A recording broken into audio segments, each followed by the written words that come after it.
अच्छा, आज हम देखते हैं CSS के अंदर कलर्स और बैकग्राउंड्स किस तरीके से लगाए जाते हैं।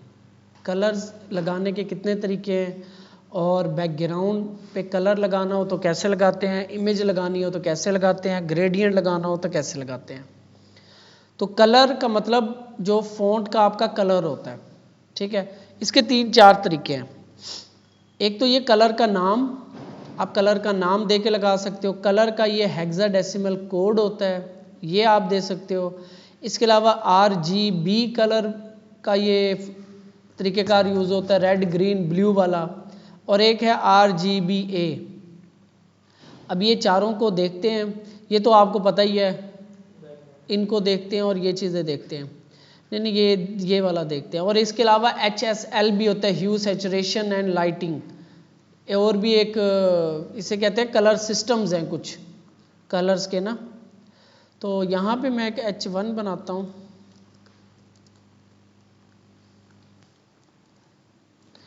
कलर्स के ना ये सिस्टम्स हैं, आप यूँ समझ लो। तो सबसे पहले अब आपने हमेशा इस तरीके से स्टार्ट करना है। मार्जिन 0, पैडिंग 0 और बॉक्स साइजिंग बॉर्डर बॉक्स। ये इसको भी हम देखेंगे, ये बॉर्डर बॉक्स क्या चीज़ है आगे चल के ज़रा। अच्छा, इसके बाद मैंने H1 को टारगेट किया और इसे कलर दिया मैंने रेड का। तो आपका सिंपल जो है ये कलर जो है ये आपका लग जाएगा इसको, यानी कलर का हमने नाम दे दिया इसको, कलर नेम के साथ। अगर हमने इसको हेक्सा कोड में देना हो तो आपके पास ये इस तरीके से कुछ कोड्स होते हैं। बेसिकली ये RGB ही होता है, ये भी 6 वैल्यूज़ होती हैं मिनिमम, ठीक है। और अगर आप इस तरीके से या इसी कलर को मैं रेड को थोड़ा सा इस तरीके से, रेड का है FF000 कुछ ऐसे कोड है। तो आप इस तरीके से इसका कलर चेंज करोगे तो आपके पास कुछ ये नहीं दिखा रहा, रेड का ना ये कोड दे रहा है FF0000, ये कलर का कोड है इसका। तो ये हेक्सा कलर्स होते हैं कुछ, यानी ये है आपका फर्स्ट कलर, सेकंड कलर और थर्ड कलर, 3 कलर्स होते हैं। आगे चलते हैं, ज़रा दूसरा मैं आपको दिखाता हूँ, फिर समझ आएगी आपको।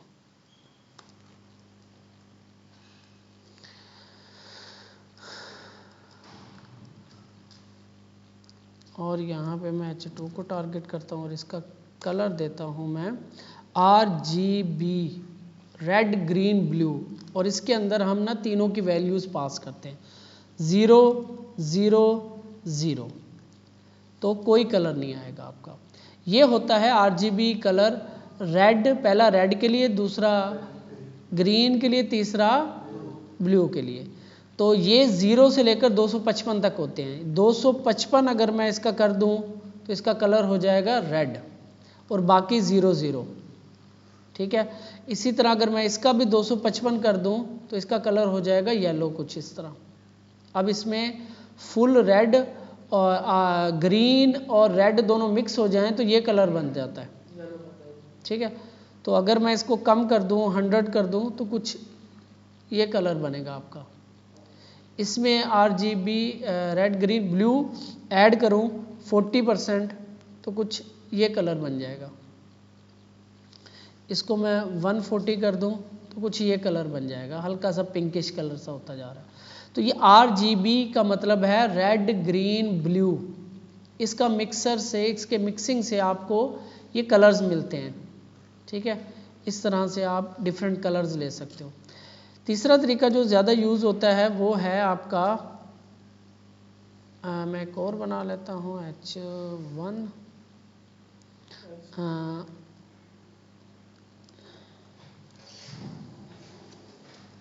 ठीक है। इसके अंदर क्या होता है आपका, फ़र्ज करो इसको हम, मैं वही कह रहा हूँ H3 कर देते हैं।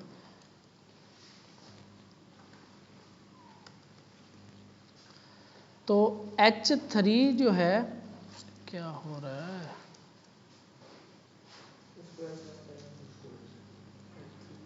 करता हूँ।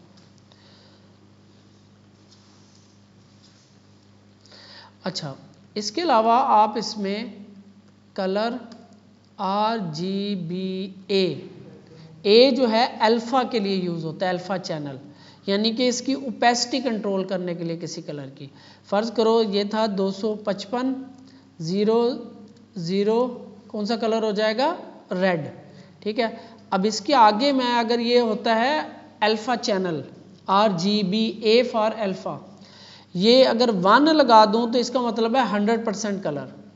अगर मैं 0.5 लगा दूं तो इसका ओपेसिटी कम हो जाती है, धुंधलाहट आ जाती है इसमें, देख रहे हो, कलर लाइट हो गया। तो 9 करूंगा तो ये फुल कलर दिखाएगा, 2 करूंगा तो ये कम हो जाएगा, यानी 0 से 1 के दरमियान में चल रहा होता है ये, यानी किसी कलर का ना हल्का सा शेड डल करने के लिए हम यूज़ करते हैं, ठीक है। तो इसको अगर आप, मैं ऐसे रख के इसको करता हूँ और अब मैं इस पर क्लिक करूँगा तो आपके पास ये चैनल एक्टिव हो जाता है। इधर से आप इसकी ओपेसिटी कंट्रोल कर सकते हो, ये कलर यहाँ पे आपको बता रहा है ये, ठीक है। ये कुछ कलर्स के सिस्टम्स हैं जो हम यूज़ करें। ये कलर्स आपको मिलेंगे कहाँ से? अब आप देखोगे वेबसाइट्स के ऊपर बड़े खूबसूरत खूबसूरत कलर्स पड़े होते हैं, तो ये कलर्स कहाँ से आते हैं? ये आपको वेबसाइट से ढूंढने पड़ते हैं। एक आपको वेबसाइट बताता हूँ मैं, colorhunt.co के नाम से।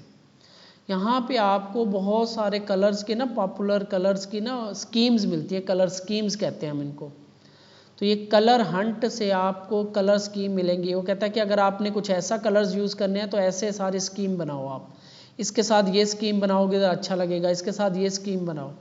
तो इस तरीके से आप यहाँ पे आते हो, ये हेक्सा में इसके आ रहे होते हैं। आपने किसी भी कलर पे क्लिक करना है तो ये कलर का कोड इसका कॉपी हो जाएगा और आपने आके फ़र्ज़ करो इसकी जगह मैं ऐसे लिख दूंगा और इसके विदाउट हैश आता है तो हैश आपने खुद लगा देना है, तो ये आपका कुछ ये कलर आपको मिल जाएगा।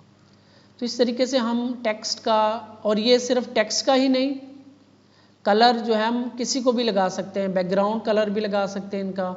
यानी इसका मैं बैकग्राउंड कलर जो है वो यहाँ से उठा लेता हूँ, इसमें साथ इसका मैं बिल्कुल लाइट कलर उठाता हूँ और यहाँ पे लाके पेस्ट करता हूँ, सेव करता हूँ, तो आपका कुछ ये चीज़ बन जाएगी। तो कलर हम कहीं पे भी, ये वाला कलर जो है कहीं पे भी यूज़ कर सकते हैं। जैसे मैंने RGB कलर का कोड या कलर ये RGBA या RGB कोई भी सिस्टम यूज़ कर सकते हैं हम। इसके अलावा HSL भी होता है, ह्यू सैचुरेशन एंड लाइटिंग, कुछ इस तरह भी होता है। बहरहाल तो कहीं पे भी आपको नजर आएगा, असल काम कलर करना ही होता है। तो कलर जो है ना, इसके 3-4 सिस्टम्स आपके पास यूज़ होते हैं। इसके अलावा ये आपके 3-4 सिस्टम है। इसके बाद बैकग्राउंड कलर, बैकग्राउंड का कलर देने के लिए प्रॉपर्टी क्या है, बैकग्राउंड कलर, प्रॉपर्टी का नाम है बैकग्राउंड कलर, ठीक है।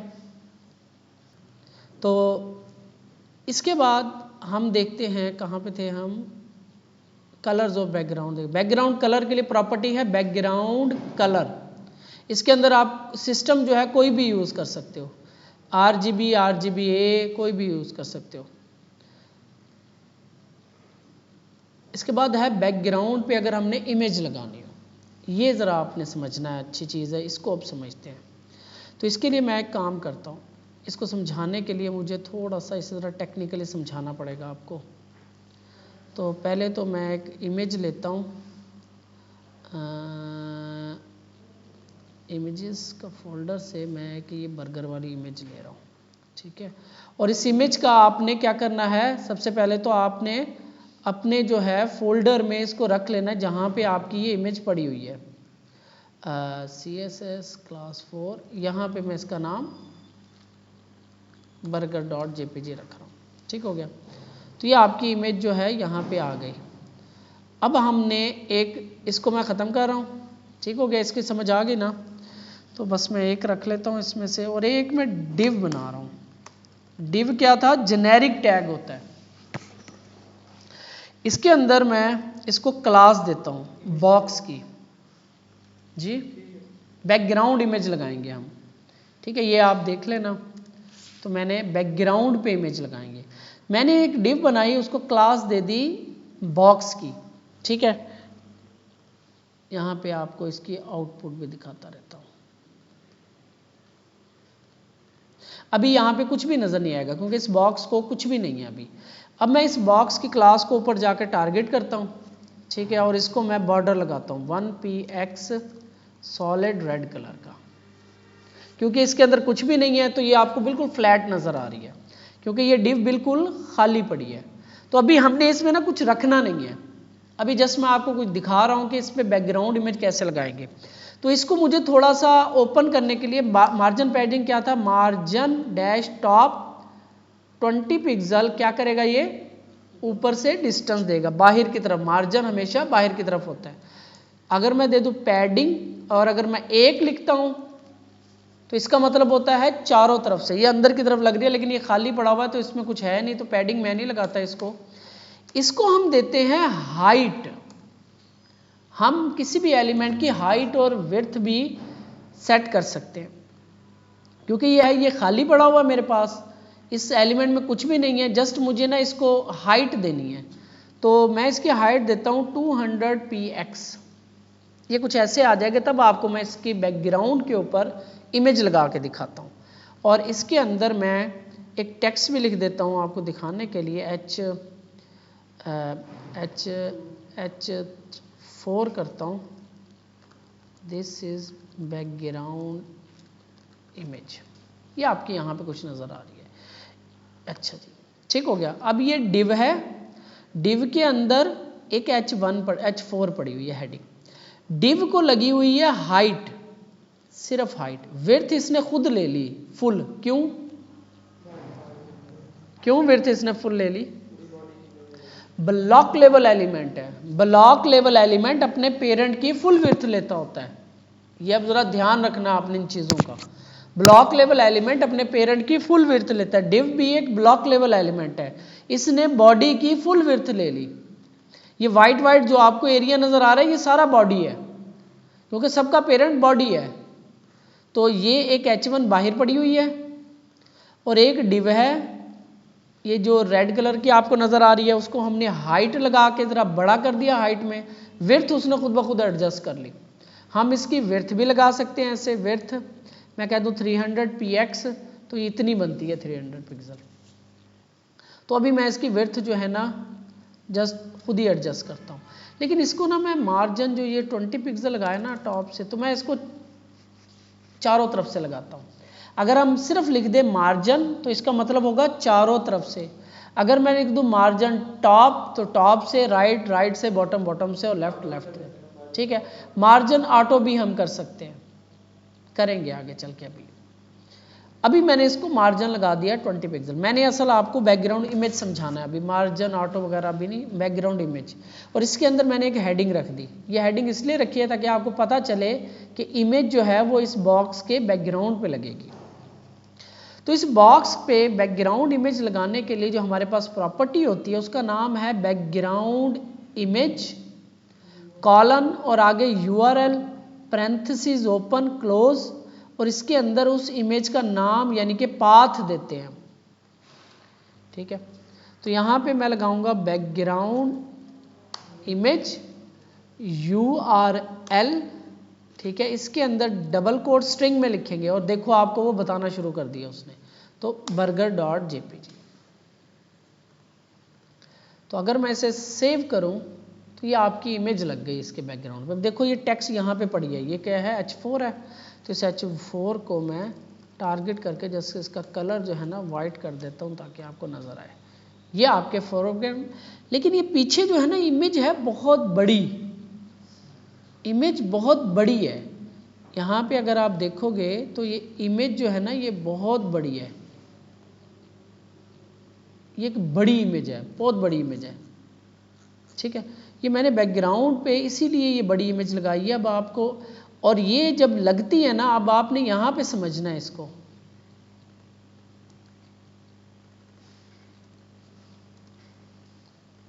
यहाँ पे समझ आ जाएगी तो वहाँ पे भी आपको समझ आ जाएगी। ये देखो विड्थ नहीं मैंने दी हुई तो इसने विड्थ खुद ले ली अपनी। तो ये हम इसको फर्ज कर लेते हैं ये यहाँ पे पड़ी हुई है, तो ये हमारी डिव है जिसके अंदर हमने, जिसके बैकग्राउंड पे हमने इमेज लगाई है। तो ये हमारी डिव है, ठीक है। और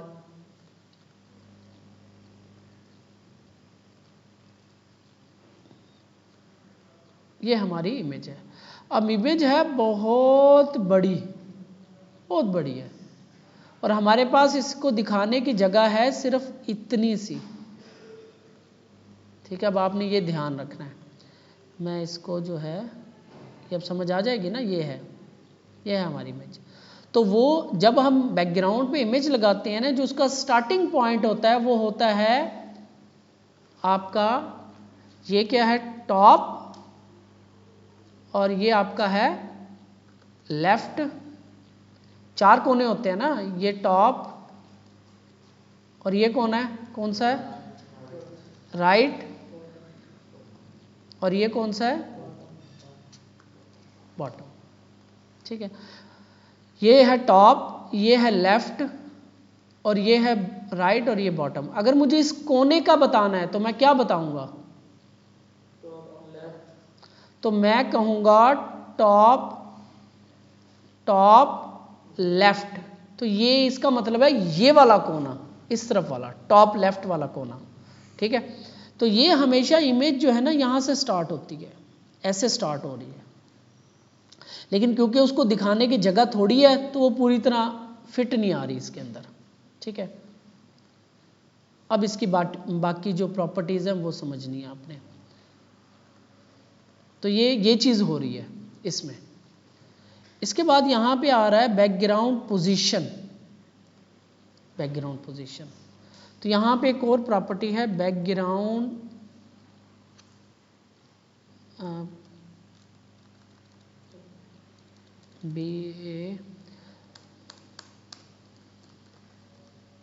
पोजीशन। अब ये इसकी वैल्यू है यहाँ पे सेंटर, ठीक है, सेंटर। सेव करते हैं। अब क्या होगा, तो अब देखो ये एरिया नज़र आ रहा है। अब ये कौन सा एरिया है, इस इमेज के अंदर उसने क्या किया, जब मैंने इसे कहा बैकग्राउंड पोजीशन सेंटर, उसने क्या किया, ये वाला एरिया जो है ना, ये वाला, ये एरिया सेंटर में कर दिया। यानी उसने जस्ट, आप यूं समझ लो कि इमेज का ये एरिया उसने दिखाया हमें, ये एरिया। इसका भी आप समझ लो, इमेज को मज़ीद बड़ा करोगे तो थोड़ा सा एरिया नज़र आ रहा है, क्योंकि इमेज अभी भी बहुत बड़ी है। इस प्रॉपर्टी ने किया क्या, अब ये समझना है, इस प्रॉपर्टी ने किया क्या। इस प्रॉपर्टी ने किया ये, बैकग्राउंड सेंटर वाली जो प्रॉपर्टी है, उसने ये किया, इस इमेज का ये कौन सा एक्सिस होता है, एक्सिस होते हैं ना, पता है ना एक्सिस, एक्सिस का ये कौन सा एक्सिस होता है, एक्स एक्सिस, ये एक्स एक्सिस होता है, जो सीधा खड़ा होता है ये वाला, ये वाई होता है, ये एक्स एक्सिस होता है, ठीक है ना। वर्टिकल हॉरिजॉन्टल का पता है ना, ये आपका हो गया एक्स एक्सिस, ये आपका हो गया वाई एक्सिस।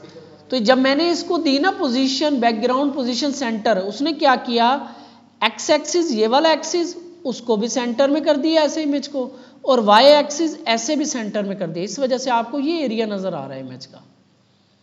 उसने उस डिव के अंदर इस तरह भी इमेज को सेंटर में कर दिया, इस तरह भी सेंटर में कर दिया, ठीक है।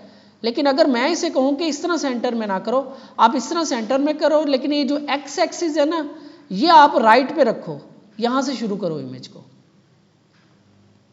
वो कैसे करूंगा।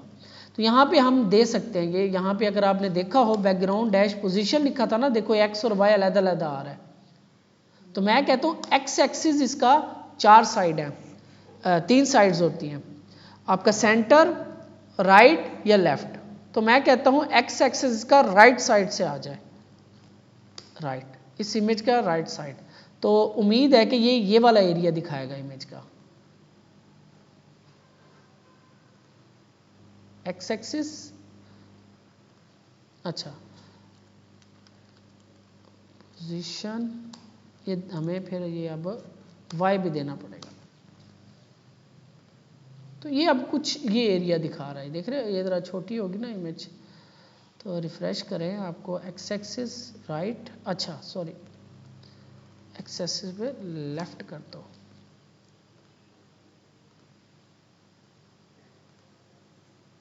क्या नहीं दिखा रहा, ये आ गया कहीं पे ना, बड़ी इमेज बड़ी इतनी है तो वो सेट बैठ नहीं रही इसके अंदर, तो कोई हमें ना कुछ सेट बैठा नहीं रहा, इमेज काफ़ी बड़ी उठा ली मैंने। अच्छा इसको ऐसे देखते हैं हम इसको ना ऐसे देखते हैं। अच्छा बैकग्राउंड इस मैं करता हूँ 50%, कुछ ऐसे देखते हैं। ये देखो ऐसे आपको शायद समझ आ जाए। इसने क्या करना शुरू किया है, ये कौन सा एरिया नज़र आ रहा है हमें, इसका कुछ ये बर्गर वाला एरिया सा नज़र आ रहा है। इस हाइट ना इसकी ज़रा बड़ी कर लेते हैं हम, ज़रा हाइट थोड़ी सी बड़ी हो जाएगी ना तो हमें ज़रा एरिया ज़्यादा वाज़े नज़र आएगा। क्या नज़र आ रहा है, तो कुछ ये एरिया नज़र आ रहा है, ठीक है। ये इसने क्या किया, ये कुछ एरिया नज़र आ रहा है हमें, ये जो रेड कलर का ये बॉक्स है हमारा, उसके पीछे से कुछ ये एरिया नज़र आ रहा है। इसने किया क्या, इसने एक्स एक्सिस पे ना उसको 50% पीछे धकेल दिया। ये यहाँ पड़ी हुई थी ना, तो जब मैंने कहा कि एक्स एक्सिस 50% तो उसने कुछ ऐसे पीछे कर दिया इमेज को, ठीक है। इसी तरह अगर मैं ऐसे कर दूँ 100%, तब क्या होगा, तब हमें कुछ ये एरिया नज़र आएगा आई थिंक। ये देखो ये एरिया सेंटर, ये वाला एक्सिस उसने सेंटर में रखा हुआ है, इस तरीके से उसने इमेज को सेंटर में रखा हुआ है ऐसे सेंटर में, और जब पूरी राइट लेके आया तो इमेज इतनी बड़ी है कि उसका जस्ट हमें इतना सा एरिया नज़र आ रहा है, ठीक है, वो राइट पे चलेगी बिल्कुल। और अगर मैं ये वाला एक्सिस इसे कहूँ कि ये चला जाए बॉटम पे, ये यहाँ से शुरू करे, अब ये मुझे आइडिया है कि ये कुछ ये एरिया दिखाएगा हमें। सेव करते हैं इसको नहीं, ये देखो ये एरिया ना, क्योंकि इमेज बड़ी ही बहुत है कि सही तरह ना एडजस्ट नहीं हो रही। तो मतलब ये जो पोजीशंस हैं ये इस तरह से काम कर रही हैं, इमेज को उठा के वो आगे पीछे कर रहा है, इस एक्सिस में उठा के आगे पीछे कर रहा है और इस एक्सिस में उठा के आगे पीछे कर रहा है, ठीक है। इमेज क्योंकि काफ़ी बड़ी ले ली मैंने, मैं ऐसा करता हूँ इमेज छोटी को उठा के लाता हूँ, शायद कुछ सही हमें समझ आ जाए। इससे छोटी इमेज है, ये कितनी है, ये छोटी है, तो इसको देखते हैं। लेकिन इसको हम जब लगाएंगे ना तो हमें, ये भी बहुत बड़ी है, ये भी बहुत बड़ी है। चलो इसको लगाते हैं, इसमें एक और प्रॉपर्टी हम समझेंगे, इसको लगाते हैं। इसको मैं लेके जाता हूँ डेस्कटॉप,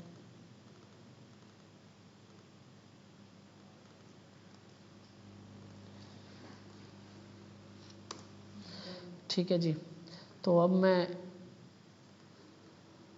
इसको लगाता हूँ, इसकी जगह पे नाम इसका रख देते हैं हम। जैसे ही मैं इसका URL लिखूँगा, डबल कोट्स लगाऊंगा तो मुझे दे देगा। मैंने इसमें गर्ल वाली इमेज लगानी है और सेमीकोलन, तो इमेज कुछ ऐसे लग रही है। अच्छा अब इसके लिए हमें क्या करना है, इसकी विड्थ को कम कर देना, अब ये कुछ समझ आएगी। और इसकी जो विड्थ है ना उसको भी एडजस्ट करते हैं। अब हम विड्थ इसकी मैं कहता हूँ 300 पिक्सल। ये अब क्योंकि ये पड़ी है इधर और इसकी जो पोजीशन जो है ना दोनों एंगल पे, एक्स एक्सिस पे और वाई एक्सिस पे मैं कर रहा हूँ सेंटर, ठीक है। अब इसने क्या किया,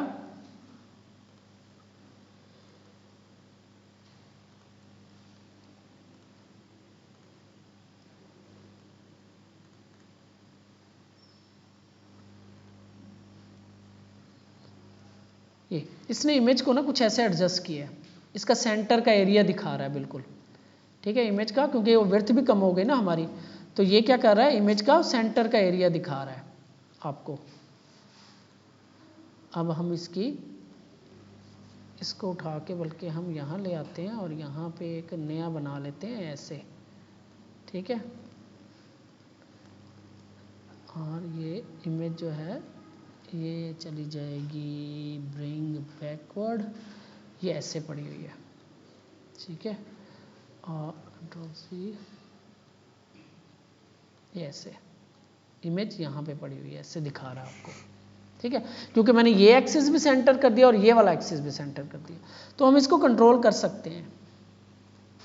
मैं कहूँ थोड़ा सा ये लड़की के ना फेस और ज़्यादा आ जाए, पीछे इसकी इमेज है, देखो इसके पीछे जगह है, तो मैं कहता हूँ एक्स एक्सिस जो है इस तरह कर रहा है ना मूव, इसको ऐसे आगे की तरफ करना है, ये इसका हाथ भी दिखाना है, तो ये चीज़ दिखानी है मुझे, तो मैं कहता हूँ एक्स। अब मैं इसको नंबर से भी पिक्सल्स में भी दे सकता हूँ, 100 px करूँ तो कुछ यहाँ से चल रही है, उसने क्या किया, एक्स एक्सिस से पुश कर दी इमेज 100 पिक्सल, और अगर मैं करूँ 60 तो ये देखो, अगर मैं करूँ 0 तो ये बिल्कुल स्टार्टिंग पॉइंट है एक्स एक्सिस का।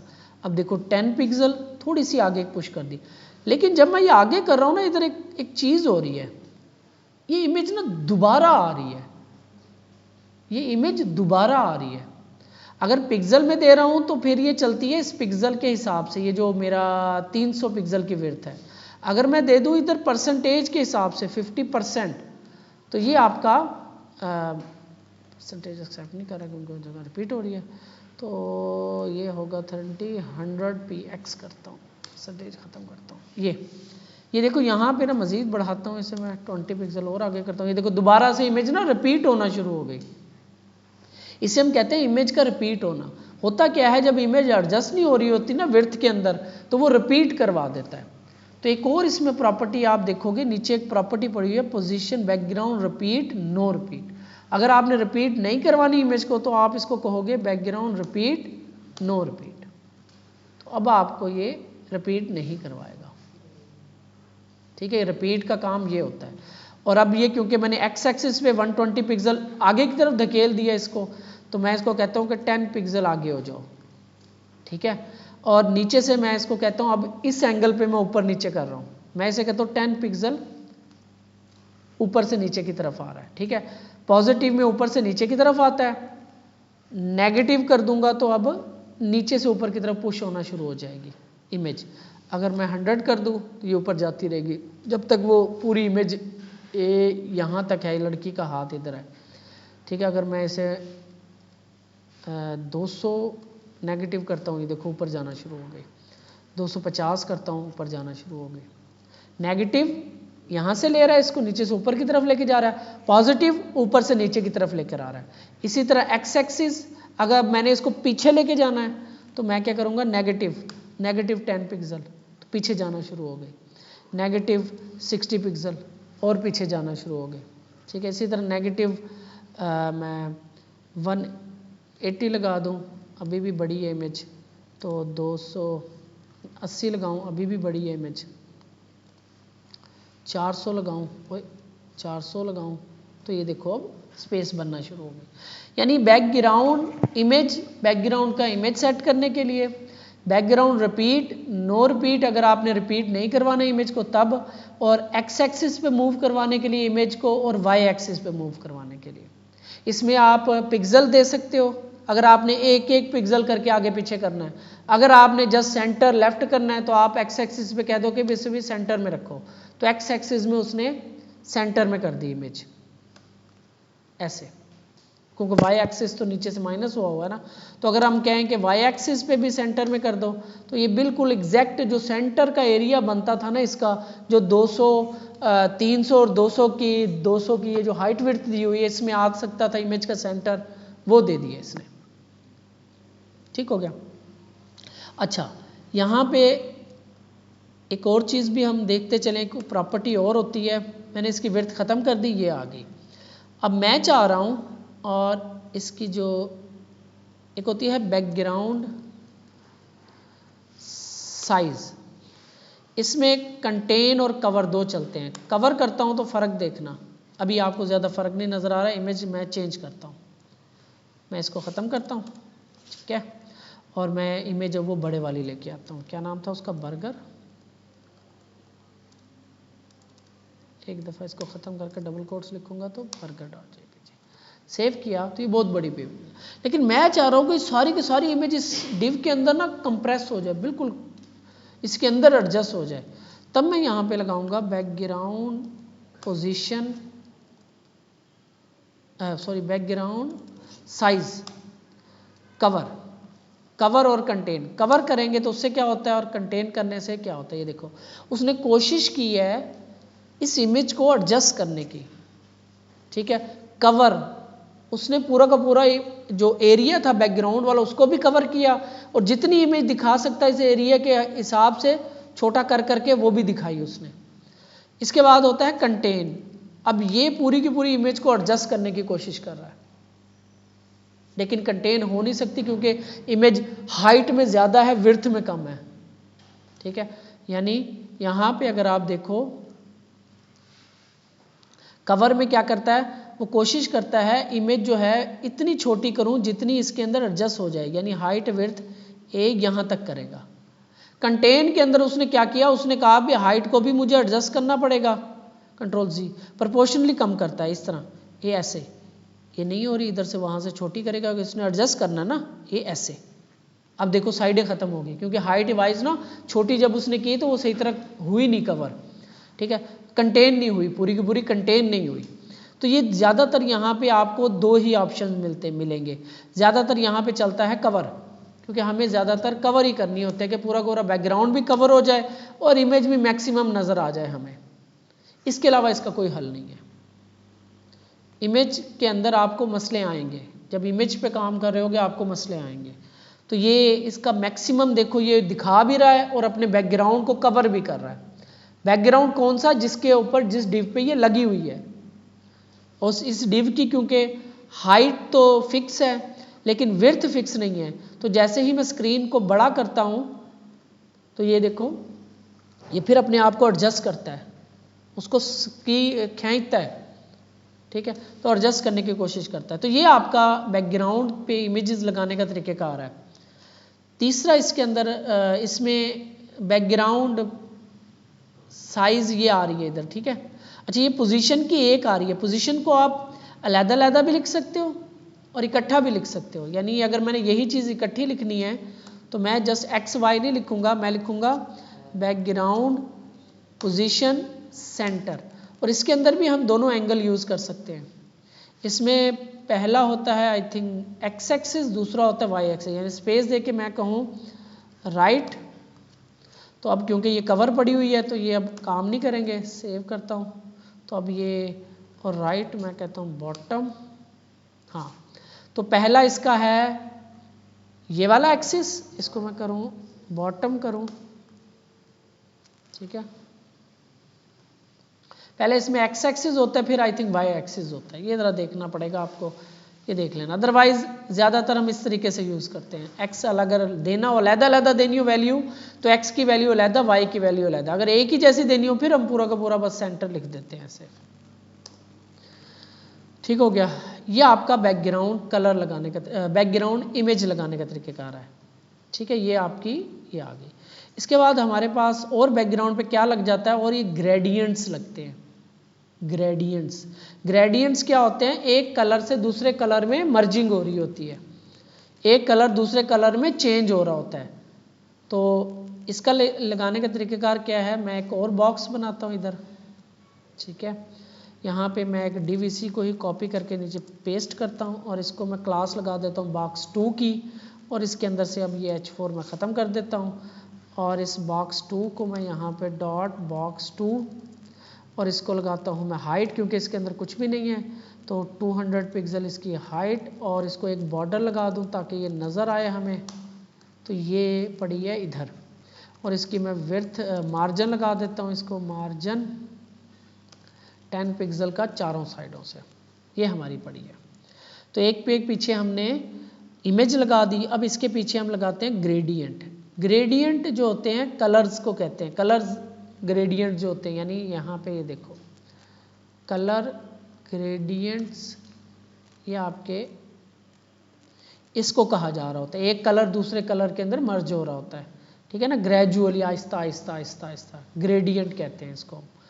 तो इसको लगाने के इसमें दो तरह के ग्रेडियंट होते हैं, एक ये आपका लीनियर ग्रेडियंट होता है, सिंपल एक कलर दूसरे कलर में मर्ज हो रहा है, एक होता है रेडियल ग्रेडियंट, इसकी एग्जांपल मैं आपको दिखा दूं, यानी सेंटर से कलर चल रहे होते हैं। इसके अंदर लीनियर ग्रेडियंट में होता है एक साइड से कलर दूसरी वाली साइड पे जा रहा होता है, और रेडियल के अंदर होता है सेंटर से कलर चेंज हो रहा होता है, यानी रेडियल ये ऐसे, ये ज़्यादा यूज़ नहीं होते अब, ज़्यादा जो है आपका लीनियर ग्रेडियंट यूज़ होता है। ये अब पहले हुआ था, कभी कोई इस तरह की चीज़ आपको बनानी पड़ जाए, ये जो कलर देख रहे हो आप वो एंड पे, तब आप लीनियर ग्रेडियंट यूज़ कर सकते हो, सॉरी आपका रेडियल ग्रेडियंट।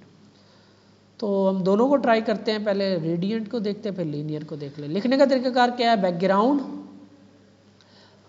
क्लास बैकग्राउंड और आगे लीनियर ग्रेडियंट और आगे 2 कलर, ठीक है। यहाँ पे बॉक्स 2, इसमें यह है कि ये बैकग्राउंड के तौर पे लगता है या बैकग्राउंड इमेज के तौर पे लगता है, ये बैकग्राउंड कलर नहीं लगेगा, ठीक है।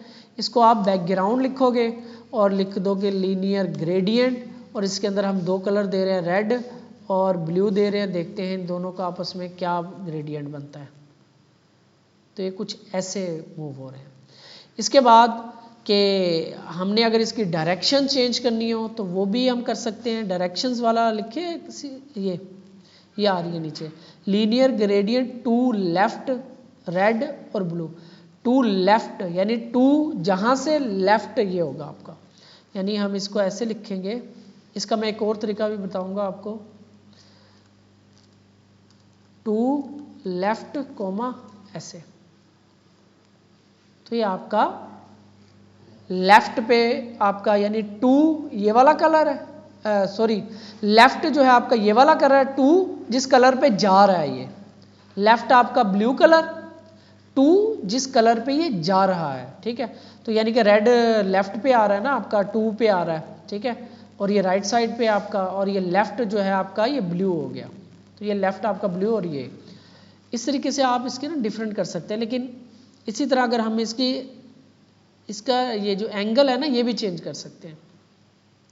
अच्छा, इसके एंगल के लिए आपको जैसे यहाँ पे हम टू लेफ्ट की जगह ना एंगल भी दे सकते हैं, जैसे कि 45 DEG लिखा हुआ डिग्री, ये अब कुछ 45 डिग्री पे ये चला गया। इसके अलावा आप क्या कर सकते हो, इसको इंस्पेक्ट एलिमेंट करो आप, ठीक है, और इसको आप बॉक्स को सिलेक्ट कर लो। यहाँ पे स्टाइल में जाओगे, कुछ ये चीज़ आपको नज़र आ जाएगी, देख रहे हो लीनियर ग्रेडियंट, ये मैं आपको पूरा डिटेल में समझाऊंगा ये कैसे काम करता है। इस पर क्लिक करोगे ना, यहाँ से आप इनके एंगल चेंज भी कर सकते हो, आप यहाँ से ना विजुअली चेंज कर सकते हो। ये इस वाइट डॉट पे जब एंगल लगा होगा तब आप इसको ऐसे, किस एंगल पे आपको अच्छा लग रहा है वो एंगल यहाँ से नोट कर लिया, वहाँ पे जाके चेंज कर दिया, ऐसे भी आप कर सकते हो। और ये क्योंकि बनाने जो होते हैं, अच्छा इसको अगर हम रेडियल कर लें तो हमारे पास क्या है जी, इसका रेडियल ग्रेडियंट ये ज़्यादा यूज़ नहीं होता, तो आप इसको खुद भी देख लेना थोड़ा सा। अब इसमें एंगल आई थिंक नहीं आएगा, या आपका कुछ ऐसे वर्क करेगा, ठीक है। तो इसको मैं अभी उसी लीनियर पे लेके जाता हूँ और आपको एक चीज़ दिखाता हूँ। यहाँ पे हम सर्च करते हैं CSS ग्रेडियंट्स, एक और वेबसाइट में आपको देता हूँ, ये है webgradients.com, ठीक है। इस वेबसाइट पे आपको ना बने बनाए ग्रेडियंट्स मिल जाएंगे, ये खूबसूरत से, इनको बनाना बड़ा मुश्किल, बटन्स वगैरह बने होते हैं जैसे, ये बने बनाए आपको ग्रेडियंट्स मिल जाएंगे webgradients.com। और इससे पहले मैंने बताई थी कलर हंट, कलर्स के लिए। तो ये वेब ग्रेडियंट्स आपको बड़े अच्छे अच्छे खूबसूरत से यहाँ पे ग्रेडियंट्स मिल जाएंगे। फ़र्ज़ करो हम एक बटन बनाना चाह रहे हैं और उसको कुछ ऐसा कलर देना चाह रहे हैं, सर्कल बनाना चाह रहे हैं, तो यहाँ से फ़र्ज़ करो मैं ये उठाता हूँ, तो आपने क्या करना है, क्लिक करना है, तो ये बड़ा भी स्क्रीन होके आपको नज़र आ जाएगा कि कैसे लगेगा बड़ी स्क्रीन पे। अदरवाइज़ आपने कॉपी CSS पे क्लिक करना है और यहाँ पे आना है और इसकी जगह आपने, बल्कि ये पूरा का पूरा ही होगा, इसकी जगह लाके ये पेस्ट कर देना है। इन्होंने खुद सेटिंग की हुई है, एज ए बैकग्राउंड इमेज मैंने कहा था यूज़ कर सकते हो, या सिर्फ बैकग्राउंड के। लीनियर ग्रेडियंट टू राइट, और इसमें देखो हर एक ये ना डिफरेंट उन्होंने यूज़ किया हुआ, ये कलर्स के ना डिफरेंट कोड। सेव करते हैं तो ये देखो आपको वही ग्रेडियंट यहाँ पे मिल गया। ठीक है। तो आपको जी